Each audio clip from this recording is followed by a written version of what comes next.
ए हमर जान करे जाओ तर एगो चुमा देना। खाली चुमा चुमा करत हवे रे, हई काम के करी रे? मुनमुनवा के बियाह कर देला, सब काम हमरे से करबो। अरे ससुर त ते काम ना करबे। चाचा प्रणाम। प्रणाम बाबू, का हाल बाबू? ठीक बा चाचा, अपन बताई।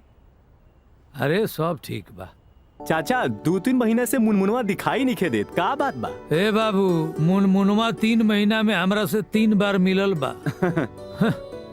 ठीक बा चाचा प्रणाम। अच्छा चलो तनी हमहू दुकान खोले। ठीक बा, हाँ ठीक बा। ए हाय मोड़ एकरा के। हां बेटवा के बोला ना, बोला बेटवा के। आ ते क्या करबे रे? ते क्या करबे रे? खाली इतना ठूसा बे। तू खाली मारबो। ससुर मार के नखन पट्टी लाल कर दे।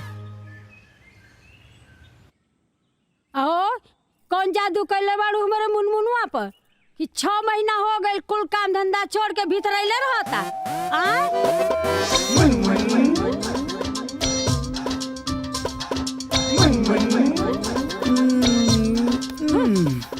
बूढ़ी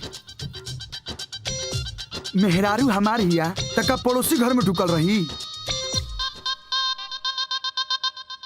और दूर रह कर थोड़ा ना इतना सुंदर मेहरारू से बियाह के ले बनी। के हो माई? ये आवाज तो जानल पहचानल लागत रे। जल्दी से भीतर आओ, बबुआ बहिर आइल बाण। अच्छा ना तो फिर ढुक जाइए तो कब दर्शन है ना मालूम बा। ए बूढ़ी, मतलब मुआला के बादे तू कटा बोला छोड़बू, वैसे बूढ़ी मुआ तारू कहब। हम तोरे लइका हो जाई, बबुआ खेला ले तो मोरे। अरे बाबू सब ठीक बा नु? हाँ बड़ा दूबर लगता रहू। काजू किशमिश घट गल होई, भेजवा दी। ए चौबे जी, एक्सक्यूज मी। हाँ हाँ तनी टोन कम बोला। हाँ और बताओ दुकानदारी सब ठीक चलता नू? बेटा वो डिपार्टमेंट मेरा है और तुम जो फिलहाल ये जो जिस काम में तुम लगे हो ना उसी पर ध्यान दो।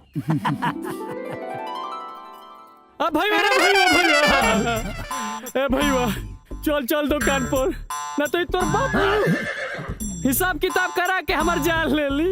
देख दीदी, अभी हमार छुट्टी चलता तो कांटेक्ट टू चौबे जी। हाँ। सुन तारू, तनी 1 गिलास दूध लेके आई। हाँ एगो दोस्त रहला, वो घर घुसना हो गई। हिसाब करे चल। चलो तो मर तो ए हमारे जार के साली जी, ए साली जी, ए हमार पोपो। अरे जीजा जी। हाँ। आई आई आई जल्दी आई। ऊपर मारू आवतनी। एक तो ये भारी बा, ऊपर से इतना। अरे जल्दी आई। अरे आवतनी। अरे रुका भाई, इतना सीढ़ी चढ़े के बा। बाप रे बाप, इतना ऊंचा पर बुलावत रहू। ए हमारे जार के रजाई, तहरा बिना रहलो न जाई। कैसन बानी? ठीक बानी। आज 1 साल बाद रहुआ के हमारी याद आइल। हाँ अब तू तो जानते बारू साली जी कि हम डीएम के पीए हैं। हाँ आ सारा जिला के कार्यभार हमरे ऊपर बा। हाँ कारभार तब बढ़ले बा और ऊपर से राउर इतना बड़ पेट के कारभार जे बा। का साली जी, अभी तक तोहरा मजाक करे के आदत नहीं खे गई। ए जीजा जी, हाँ जी। राउर पेट इतना गद्देदार बाना कि मन करेला कि उछलत रही। हाँ तो मना के करता, आओ कूद लो। चली चलो चलो। जानते रे माई, हाँ? गांव में आज दूध को बारात अरे तो होता। बिछौना लगवा दे। अरे बुढ़िया हाँ, उहे, काकी, चाचा चाची, हाय मिठाई खा। कौने खुशी में मिठाई खिलावता बीआईबी? अरे चाची, घर में बड़ा बड़ खुशी आइल बा। अच्छा होइलो 3 गो बबुनी के बाद एगो बबुआ पैदा भइल बा। तोर बियाह भइले 5 साल ना भइल। 4 गो लड़का कहाँ से हो गए तारा?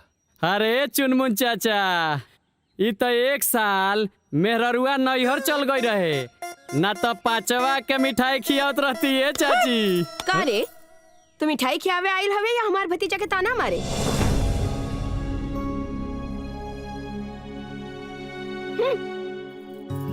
तोरे जैसन लोग की वजह से ये देश में दिन पर दिन जनसंख्या बढ़त जा रहा बा। और सरकार के नियम में की सुन ले कि 2 गो बेटा बेटी से ज्यादा पैदा कैला पे सरकार के सारा सुविधा से वंचित रह के पड़ेगा। हाय हाय हाय, नाच नावे आंगन में टेढ़। हं। अपना से कुछ होता नहीं खे, चलो बड़ा ओकरा के सरकार के नियंत्रण सिखावे। हं। अरे बबुआ एगो ते ही बच्चा रही असले। कई गो लड़का पैदा कैले बड़े? 4 गो। ताही 2 गो और खा ले एडवांस में। ये ले और खा। अरे बस बस जाए खा खा के पैदा करत रहो ऐसा ही। होई होई पांचवा होई। का हो गई यार? कोनो शुभ समाचार बा हो? हाँ बानू, कश्मीर में धारा 370 हट गई, अयोध्या में राम मंदिर बनता, ये सब शुभ समाचार नु। हाँ अरे हम तो भौरिया के बारे में पूछत रहनी। हाँ उनकर समाचार के बारे में। और कोनो काम धंधा बा कि ना? चल जा जा, शुभ समाचार चाहिए। नारे नारे नारे नारे। कोनो शुभ समाचार बा? हाँ भानु, तोरा पतोहिया के बुलबुलवा के साथ चक्कर चलता, तेने सानी चला और ओने गोतात होई।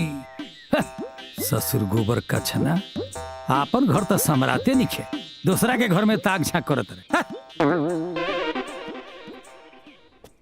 चल चल चल चल चल आओ, क्या बात है?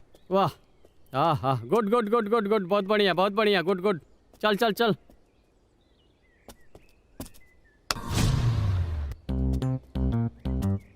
हाँ का रे बबू, छुअला से चौका ना जाला, ओ खातिर मारहू के पड़ेला।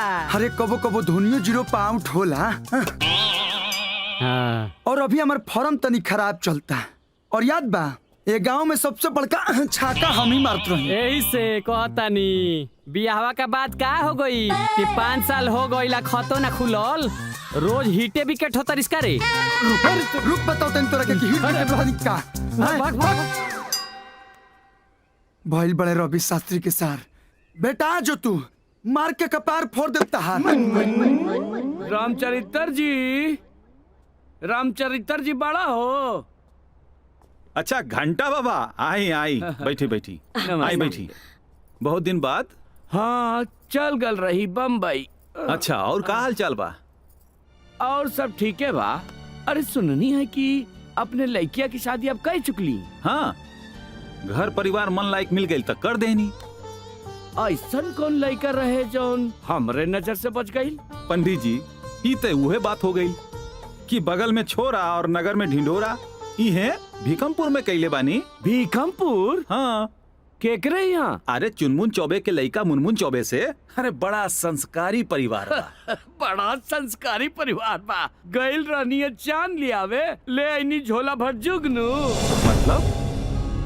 मतलब ई के ऊ दोनों बाप बेटा आपके बेवकूफ बनवले हाँ। का बात करतनी? ऊ लड़का मंगला नहीं खे का?